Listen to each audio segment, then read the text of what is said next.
Selamat siang Bu Vita dan teman-teman semua.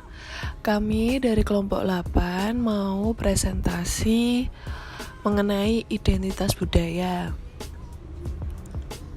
Ya, ini kami beranggotakan 4, yaitu saya, Dea, Sriani, Rena, dan Leo. Kemudian ini ada 4 subjudul yang akan kami bahas. Yang pertama itu adalah definisi identitas, pentingnya identitas, konsep identitas, dan macam-macamnya. Nah, pada slide 3 kita akan membahas tentang apa itu identitas. Nah, kami mengambil 2 sumber. Yang pertama itu menurut KBBI, merupakan ciri-ciri atau keadaan khusus seseorang, jati diri seseorang. Nah, kemudian dalam buku Samovar, identitas adalah konsep penting dalam interaksi komunikatif sehari-hari, terutama komunikasi antar budaya. Pada slide 4, kaitan identitas dengan komunikasi antar budaya itu apa sih sebenarnya? Nah, identitas itu kan merupakan penghubung utama antara individu dan masyarakat, sehingga terjadilah komunikasi menjadi mata rantai yang memperbolehkan hubungan ini terjadi.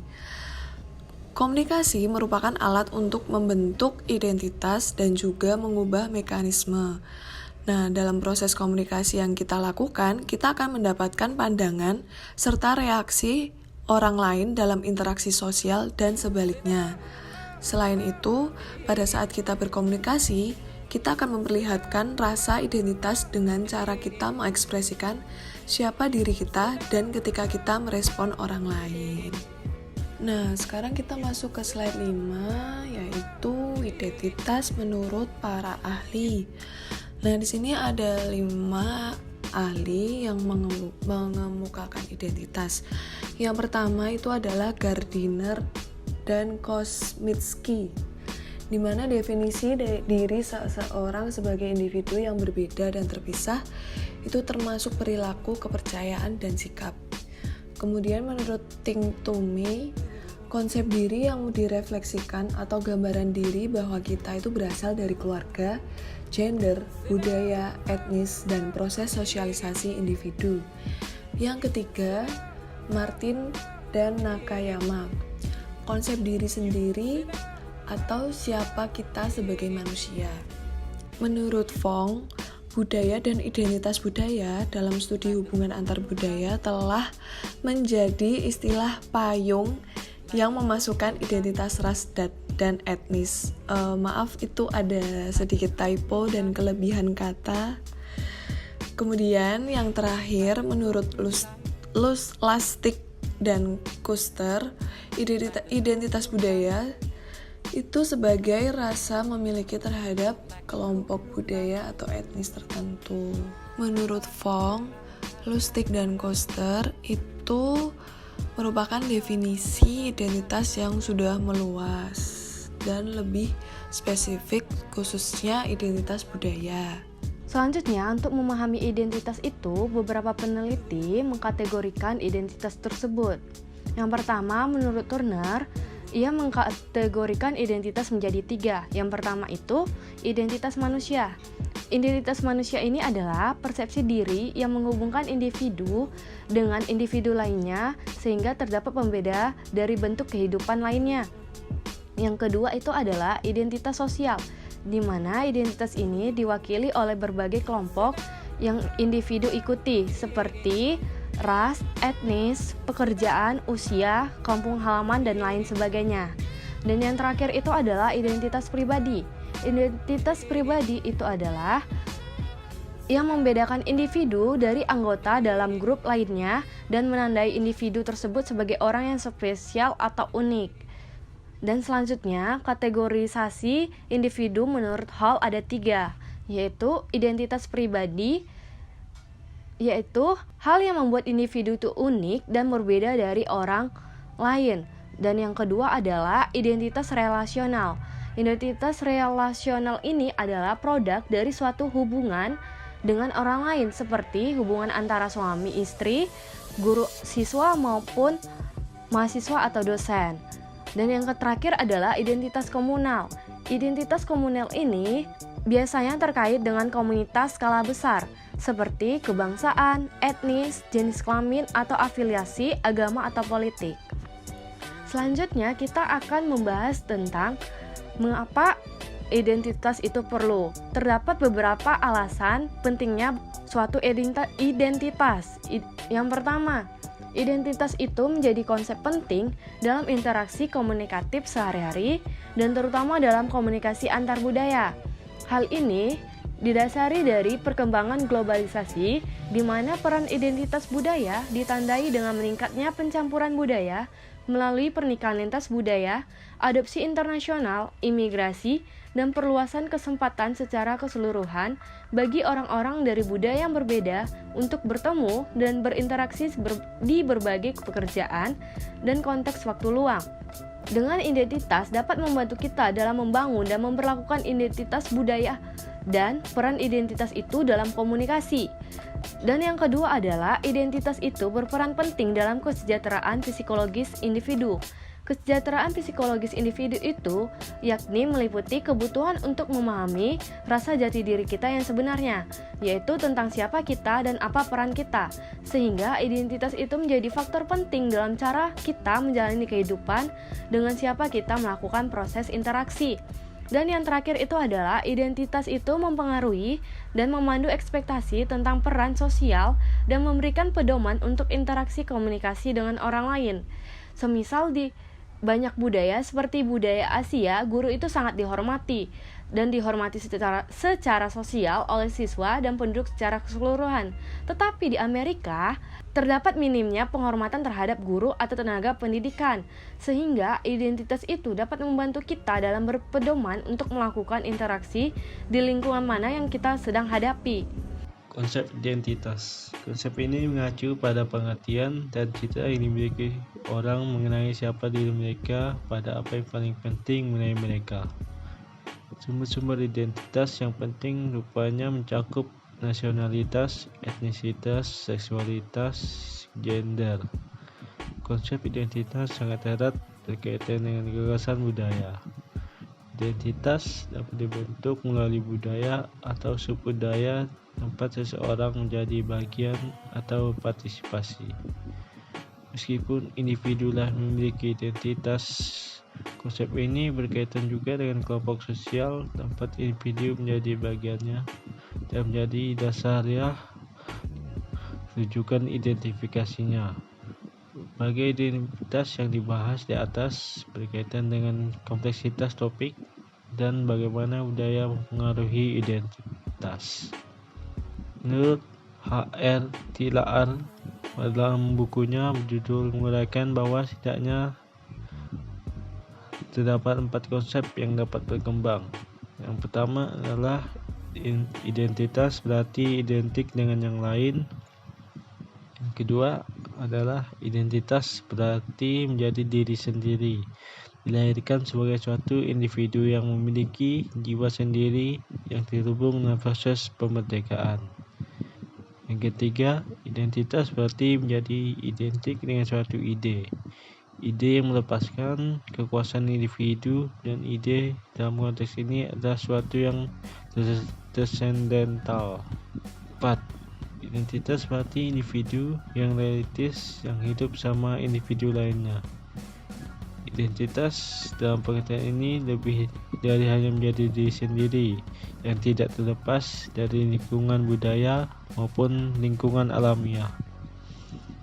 Pandangan ini mengkonsepkan identitas hubungannya dengan identitas individu sebagai ciri dasar identitas setiap manusia, berhubungan dengan identitas individu lainnya, membentuk identitas etnis menjadi identitas bangsa.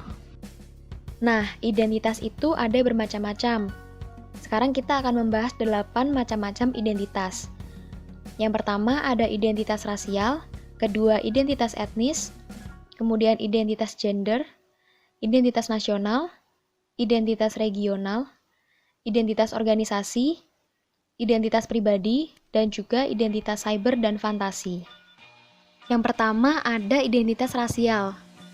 Aspek yang paling penting untuk diingat, ras itu adalah konstruksi sosial yang muncul dari upaya sejarah untuk mengklasifikasikan orang ke dalam kelompok yang berbeda.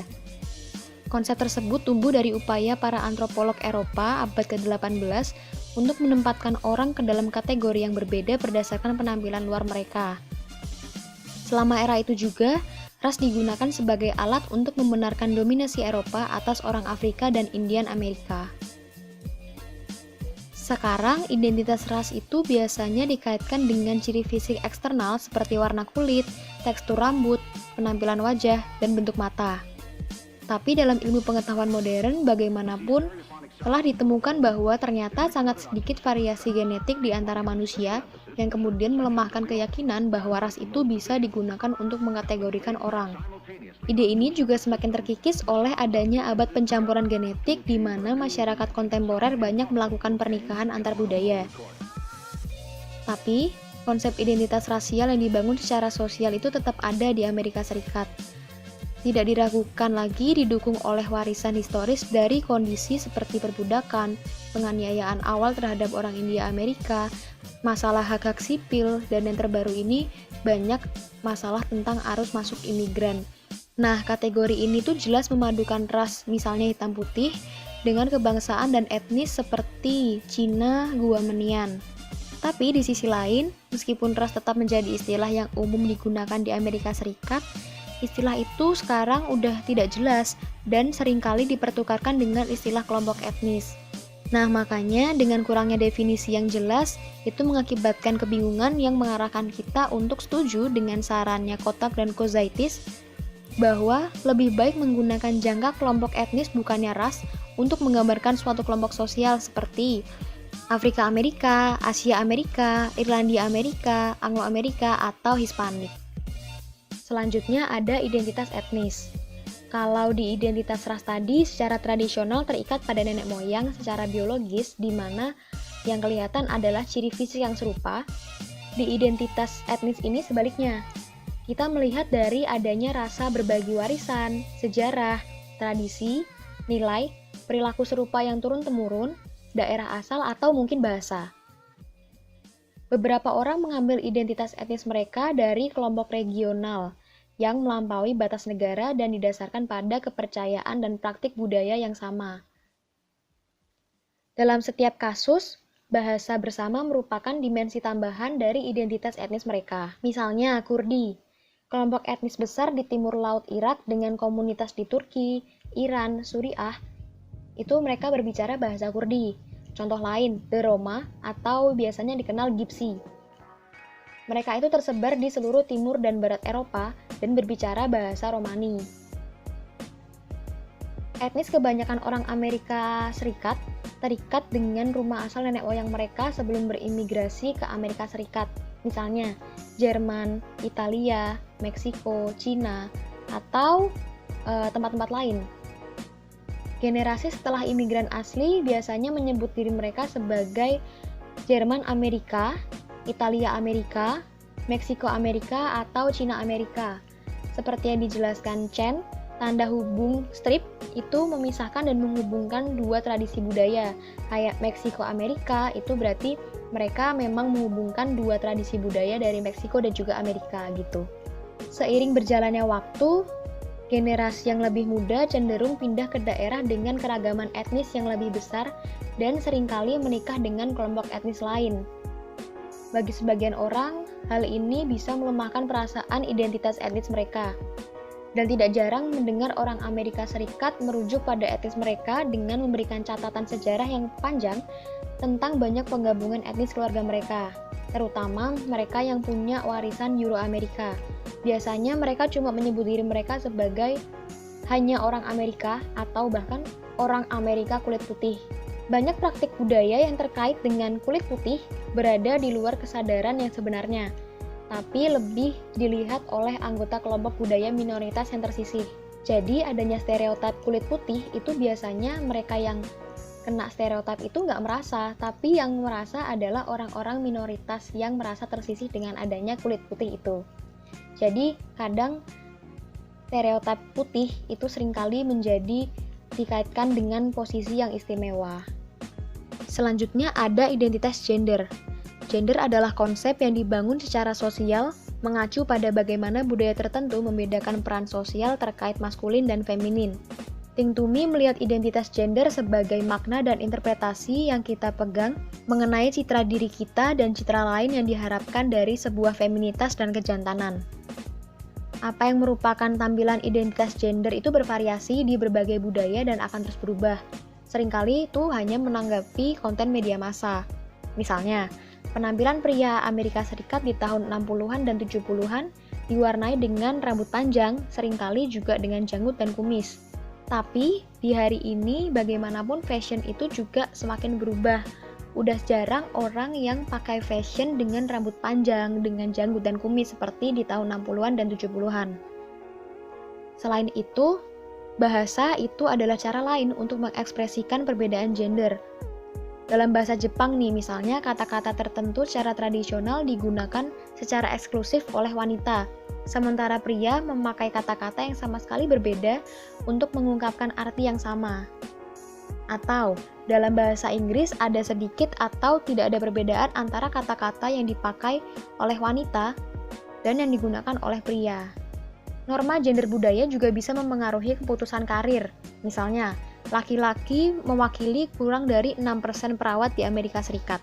Perbedaan ini, menurut ahli, dikarenakan kebanyakan orang menganggap menyusui adalah karir wanita.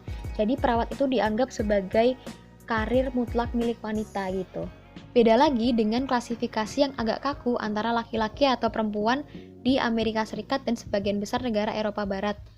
Beberapa budaya menawarkan jalan tengah yang dapat diterima secara sosial bagi individu transgender. Beberapa suku Indian Amerika asli menerima transgender dan bahkan menganggap mereka memiliki kekuatan khusus. Biasanya di Thailand, itu disebut lady boys. Mereka ini memang mengalami beberapa diskriminasi tetapi menikmati lebih banyak penerimaan sosial daripada rekan-rekan mereka yang di Amerika Serikat. Selanjutnya kita akan membahas identitas nasional. Identitas nasional adalah kebangsaan yang diasosiasikan oleh sebagian besar orang dengan bangsa tempat ia dilahirkan. Tapi identitas nasional juga dapat diperoleh dengan cara imigrasi dan naturalisasi. Orang yang telah mengambil kewarganegaraan di negara yang berbeda dari tempat kelahiran mereka, akhirnya mungkin mulai mengadopsi beberapa atau semua aspek dari identitas nasional baru, tergantung pada kekuatan keterikatan mereka dengan tanah air baru mereka. Identitas nasional biasanya menjadi lebih jelas ketika orang jauh dari negara asalnya. Tapi ada banyak contoh di mana afiliasi lokal lebih penting daripada kebangsaan. Orang Texas misalnya, terkenal karena mengidentifikasi diri mereka sebagai dari Texas, bukan dari Amerika Serikat. Perasaan kuat identitas nasional sering dipamerkan di acara olahraga internasional, misalnya Piala Dunia atau Olimpiade. Nah, identitas itu dinamis dan dapat berubah secara kontekstual dari waktu ke waktu. Contohnya, Uni Eropa, mereka itu generasi mudanya menjauh dari identitas nasional orang tua mereka dan mengadopsi apa yang mungkin disebut identitas transnasional. Orang dewasa muda dari negara-negara Uni Eropa cenderung menganggap Eropa sebagai tanah kelahiran mereka. Kebanyakan negara adalah rumah bagi sejumlah kelompok budaya yang berbeda. Tapi satu kelompok biasanya menjalankan kekuasaan paling besar dan sering dianggap sebagai budaya dominan. Kenapa? Karena anggotanya mempertahankan kendali atas organisasi ekonomi, pemerintah, atau kelembagaan. Kontrol ini mengarah pada pembentukan karakter nasional yang didefinisikan oleh Allport sebagai karakter nasional. Karakter nasional itu menyiratkan bahwa anggota suatu bangsa, terlepas dari perbedaan etnis, ras, agama, atau individu di antara mereka, memang mirip satu sama lain, tapi dalam hal-hal mendasar tertentu seperti keyakinan dan perilaku, itu mereka kadang menyerupai anggota negara lain. Misalnya di Amerika Serikat, budaya dominan itu dianggap orang-orang dengan etnis Eropa Barat. Ciri-ciri budaya yang muncul dari warisan tersebut dianggap berasal dari bangsa secara keseluruhan dan disebut sebagai karakter nasional.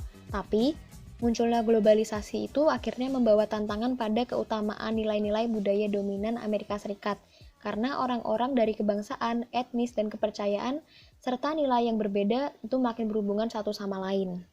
Lalu ada identitas regional. Setiap negara itu bisa dibagi menjadi beberapa wilayah geografis yang berbeda, dan kadang wilayah tersebut tuh mencerminkan ciri budaya yang berbeda-beda juga.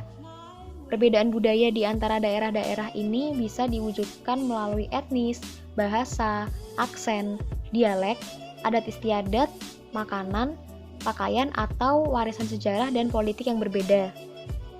Penduduk di wilayah ini biasanya menggunakan satu atau lebih karakteristik untuk menunjukkan budaya dari daerahnya. Misalnya, meskipun total populasi Belgia hanya sedikit di atas 10 juta, tapi negara tersebut punya 3 bahasa resmi, yaitu Belanda, Prancis, dan juga Jerman. Di Amerika Serikat juga banyak identitas regional yang dibatasi oleh garis batas negara bagian, dan hampir setiap orang bangga dengan negara bagian asalnya masing-masing. Penduduk Alaska, California, dan Texas menawarkan contoh utama kebanggaan akan identitas daerah. Louisiana ditandai dengan tradisi budaya berbeda yang berasal dari warisan sejarah Prancisnya. Nah, identitas regional ini juga bisa didasarkan pada area geografis yang lebih besar atau lebih kecil. Misalnya, New England itu disebut sebagai Down South, Back East, West Texas, atau Southern California. Di Jepang, identitas daerah ditandai dengan adanya berbagai dialek yang berbeda, misalnya Tokyo, Kansai, Tohoku, dan beberapa dialek tersebut itu misalnya Kagoshima dan Okinawa itu tuh sulit dipahami oleh orang Jepang dari daerah lain. Jadi masing-masing daerah tuh punya sendiri-sendiri gitu. Kemudian juga ada perpecahan politik akibat perang yang kemudian memberlakukan identitas nasional yang berbeda, yaitu di Korea Utara dan juga Selatan, di mana identitas daerah mereka akhirnya terbelah. Selanjutnya ada identitas organisasi. Dalam beberapa budaya, afiliasi organisasi seseorang bisa menjadi sumber identitas yang cukup penting. Hal ini tuh terutama dipakai dalam budaya kolektivis, tapi lebih sedikit dipakai dalam budaya individualistis. Nah, sekarang kita akan coba membandingkan praktik identitas organisasi di Jepang, yaitu budaya kolektivisme, dan Amerika Serikat, yaitu budaya individualistik. Meskipun menjadi kurang lazim di kalangan pekerja muda, pengusaha Jepang yang dipekerjakan oleh perusahaan besar secara tradisional mengenakan pin kerah kecil untuk menandakan afiliasi perusahaan mereka. Tidak ada praktik serupa di antara para manajer dan eksekutif di Amerika Serikat. Meskipun beberapa orang di Amerika Serikat tuh kadang mengenakan kemeja polo atau dasi dengan logo perusahaan. Ini bukan praktik yang umum atau biasa dilakukan. Di Jepang, identitas organisasi seseorang sangat penting sehingga selama perkenalan, nama perusahaan akan diberikan sebelum nama individu tersebut. Misalnya, Nyonya Suzuki, seorang karyawan di Tokyo Bank, akan diperkenalkan sebagai Nona Suzuki dari Tokyo Bank. Kalau di Amerika Serikat, seorang individu diperkenalkan pertama kali dengan namanya diikuti oleh organisasi. Pada kartu nama, perusahaan Jepang dan posisi individu ditempatkan di atas nama. Tapi kalau di Amerika, nama perusahaan biasanya di atas diikuti oleh nama individu dalam huruf besar dan tebal, dengan posisi organisasi di bawah nama dalam huruf kecil. Nah, contoh-contoh ini tuh menunjukkan wawasan tentang bagaimana budaya kolektif menekankan identitas melalui keanggotaan kelompok dan budaya individualistis menekankan identitas individunya. Kemudian ada identitas pribadi. Identitas pribadi terdiri dari karakteristik yang membedakan seseorang dari yang lain dalam kelompoknya. Hal-hal ini membuat seseorang menjadi unik dan bagaimana seseorang memandang dirinya sendiri. Pengaruh budaya juga bermain terutama dalam menentukan identitas pribadi. Orang dalam budaya yang berbeda memiliki pemahaman yang berbeda tentang diri orang lain dan juga saling ketergantungan di antara keduanya. Orang dari budaya individualistik seperti Amerika Serikat dan Eropa bekerja untuk menunjukkan perbedaan mereka dari orang lain, tapi anggota budaya kolektivis cenderung menekankan keanggotaan kelompok atau hubungan mereka dengan orang lain. Saat masih menjadi budak mode, kebanyakan orang Amerika Serikat itu mencoba menunjukkan identitas pribadi mereka dalam pakaian dan juga penampilan. Tapi dalam budaya kolektif, seperti Cina, Korea, dan Jepang, orang itu cenderung berpakaian dengan cara konservatif yang serupa karena penting untuk berbaur. Yang terakhir ada identitas cyber dan juga fantasi. Internet itu memungkinkan kita mengakses dan bertukar informasi dengan cepat dan mudah di seluruh dunia. Hal yang menarik tentang internet adalah ada kesempatan yang ditawarkan kepada orang-orang untuk menampilkan diri mereka dengan berbagai cara yang berbeda. Kita bisa mengubah gaya, dengan mengeksperimenkan identitas sendiri, misalnya mengubah usia, sejarah, kepribadian, penampilan fisik, bahkan jenis kelamin. Itu kan bisa tuh dimanipulasi di internet. Nama pengguna yang kita pilih itu juga bisa menunjukkan atau tidak menunjukkan tentang diri kita. Jadi informasi yang disajikan misalnya di web pribadi atau profile picture misalnya, itu tuh menjadi asumsi dalam komunitas online aja. Jadi semua ini tuh merupakan cara gimana sih kita mengelola identitas kita di dunia maya. Jadi kayak bisa beda gitu loh, identitas kita di dunia nyata dan juga dunia maya gitu. Nah, internet itu memungkinkan individu untuk memilih dan mempromosikan apa yang mereka anggap sebagai fitur positif dari identitas mereka dan menghilangkan elemen negatif yang dirasakan atau bahkan membangun identitas yang sama sekali baru. Pada intinya kita tuh akan membangun citra diri kita supaya dilihat orang tuh lebih menarik, lebih baik gitu. Kemudian ada identitas fantasi yang juga meluas ke berbagai budaya. Berpusat pada karakter dari film fiksi ilmiah, buku komik atau manga, dan anime. Setiap tahun orang menghadiri kebaktian domestik dan internasional yang membahas topik ini. Misalnya, konvensi Hong Kong Anycom dan Games 2011 itu bisa menarik hampir 700.000 pengunjung selama periode 5 hari dan 1.100 orang dengan kostum terbaik diterima gratis. Contoh lain, Comic-Con Internasional itu telah diselenggarakan setiap tahun di San Diego, California sejak 1970. Nah, di tahun 2011 penjualan tiket dibatasi pada 130.000. Di pertemuan ini tuh beberapa peserta datangnya berpakaian secara individu atau kelompok sebagai karakter fantasi favorit. Selama beberapa jam atau hari, mereka mengasumsikan, memberlakukan, dan mengkomunikasikan identitas karakter media favorit mereka. Atau mungkin yang teman-teman kenal namanya cosplay. Nah, itu tadi adalah 8 macam-macam identitas budaya. Sebenarnya masih ada lagi yang lain, tapi belum selesai diteliti seperti dipaparkan di buku Samovar. Misalnya fungsi usia, agama, afiliasi politik, kelas sosial ekonomi, kemampuan fisik, atau status minoritas yang semuanya itu juga merupakan bagian dari sebagian besar identitas individu dan dipengaruhi oleh budaya.